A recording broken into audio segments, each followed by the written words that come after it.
श्री स्वामी समर्थ. स्वामी महाराजांच्या कृपेने तुमच्या सर्व इच्छा मनोकामना पूर्ण हो. ऑलराऊंडर या मराठी युट्यूब चॅनलवर तुमचं मनापासून स्वागत आहे. सनातन परंपरेमध्ये सर्व पितृ अमावस्येचे खूप जास्त धार्मिक महत्त्व मानले गेले आहे, कारण हा पितृपक्षात केल्या जाणाऱ्या श्राद्ध, तर्पण आणि पिंडदानाचा अंतिम दिवस असतो. हिंदू मान्यतेनुसार याच दिवशी पितरांची विधिविधानाने पूजा केल्यानंतर त्यांना निरोप दिला जातो. हिंदू मान्यतेनुसार ज्या लोकांना आपल्या पितरांच्या मृत्यूची तारीख माहीत नसते ते सर्वजण याच दिवशी आपल्या पितरांचे विधिविधानाने श्राद्ध करतात. सर्व पितृ अमावस्येच्या दिवशी जर आपण काही उपाय केले, काही सेवा केल्या तर त्या खूप खूप प्रभावी ठरत असतात. कारण की भरपूर वेळा आपल्या आयुष्यामध्ये अनेक अडचणी, अडथळे, संकटे असतात आणि ते काही संपायचं नाव घेत नाही. तसेच आपण मेहनत तर करत असतो, पण मेहनतीचे देखील आपल्याला पाहिजे तसे फळ हे मिळत नाही. मग आपल्या कष्टाला नशिबाची साथ मिळण्यासाठी, आपल्या आयुष्यातील दुःख, दारिद्र्य, गरिबी दूर होण्यासाठी या दिवशी कोणते उपाय करावे, कोणत्या सेवा कराव्या याच्याबद्दलची माहिती मी आज तुम्हाला या व्हिडिओ मधून देणार आहे.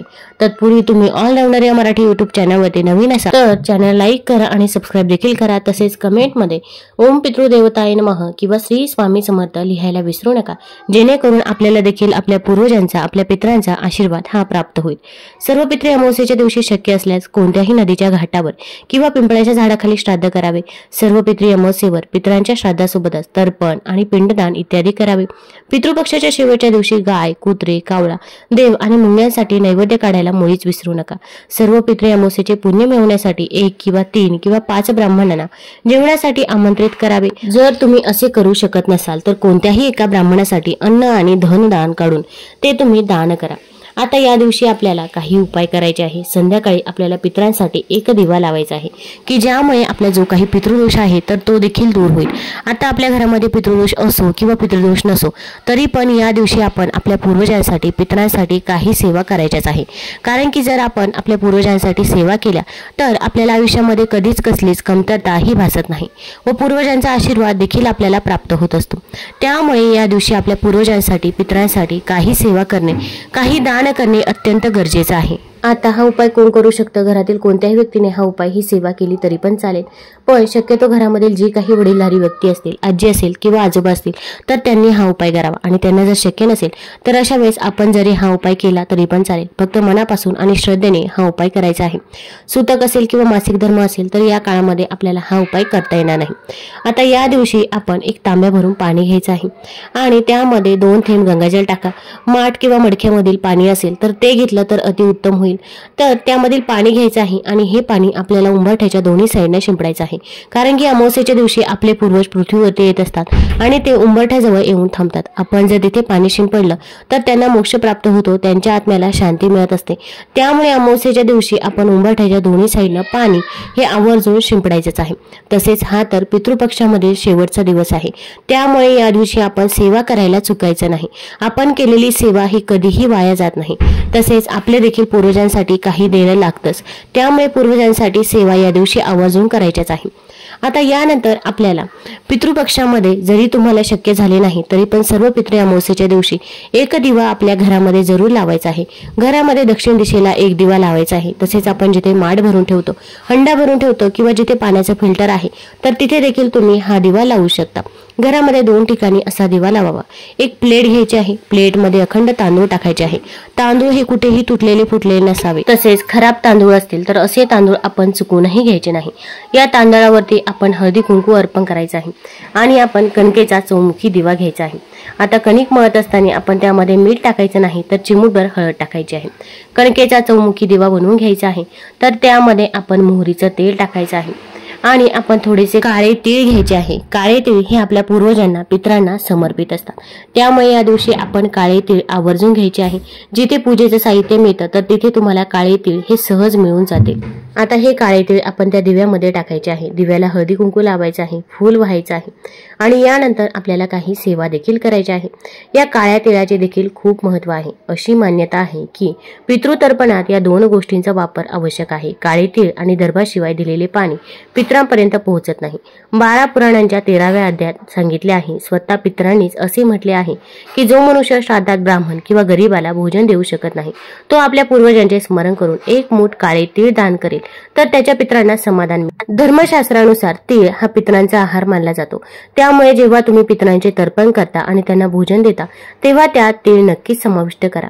पितृपक्षाच्या कालावधीत पूर्वजांच्या नावाने तीळ दान केले तर तुम्हाला आणि तुमच्या कुटुंबाला आशीर्वाद मिळतो। पितृपक्षाच्या काळात तुम्ही पांढऱ्या किंवा काळ्या कोणत्याही प्रकारच्या तिळाचे दान करू शकता, पण काळ्या तिळाचे दान हे अधिकच शुभ मानले जाते। धार्मिक मान्यता आहे की तुम्ही पितरांना काळ्या तिळाचे दान केले तर त्यांना मोक्ष प्राप्त होतो आणि जर ते भटकत असतील तर त्यांना मुक्ती देखील मिळते। जर तुमचे पूर्वज नाराज असतील किंवा तुम्हाला पितृदोष असेल तर 16 दिवसांच्या श्राद्ध कर्मात सतत तीळ दान करणे आवश्यक आहे। यामुळे पितृदोष दूर होतो आणि 16 दिवसांच्या श्राद्ध कर्मात जर शक्य झाले नाही तर कमीत कमी सर्व पितृ अमावस्येच्या दिवशी देखील तुम्ही तीळ दान करू शकता। काळ्या तिळाचा वापर जन्म, विवाह आणि मृत्यू या तिन्ही संस्कारामध्ये केला जातो। काळ्या तिळामध्ये शुद्धीकरण आणि सुरक्षा हा गुणधर्म असतो। काळ्या तिळाचा संबंध शनिदेवाशी आहे, त्यामुळे पितरांना प्रसन्न करण्यासाठी मुख्य सामग्री म्हणजे काळे तीळ असे मानले जाते। आता आपण या दिव्यामध्ये देखील काळे तीळ टाकलेले आहे। दिव्याला हळदी कुंकू फूल व्हायचं आहे आणि आता हा दिवा आपण घरामध्ये दक्षिण दिशेला ठेवायचा आहे। आता जी पण दक्षिण दिशा असेल तर तिथे ठेवा किंवा घराच्या बाहेर दक्षिण दिशेला ठेवणे शक्य असेल तर घराच्या बाहेर जरी दक्षिण दिशेला हा दिवा ठेवला तरी पण चालेल। त्यानंतर आपल्याला आता तिथे आसन घेऊन बसायचं आहे आणि आपल्याला काही सेवा देखील करायची आहे। भरपूर वेळा आपण फक्त उपाय करतो, पण त्यासोबत जर आपण काही सेवा केल्या नाही तर आपल्याला त्याचा काही एक रिझल्ट बघायला मिळत नाही। त्यामुळे सेवा करणे देखील आपण तितकेच गरजेचे आहे।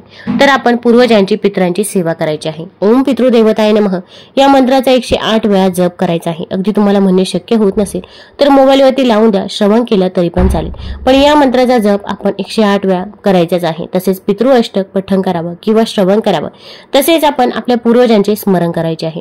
तुम्हाला तुमच्या पूर्वजांची नावं माहीत असतील तर त्यांची नावं तुम्ही घ्यायची आहे किंवा आपण म्हणायचं आहे की जर माझ्याकडून काही चूकभूल झाली असेल तर आम्हाला माफ करावे, पण इथून पुढे आमच्याकडून जशी सेवा होईल तशी सेवा आम्ही तुमची नक्की करू असे आपण आपल्या पूर्वजांना म्हणायचं आहे आणि मनापासून प्रार्थना करायची आहे। तसेच त्यांना मोक्ष प्राप्त व्हावा, त्यांच्या आत्म्याला शांती मिळावी यासाठी देखील आपण तिथे प्रार्थना करायची आहे।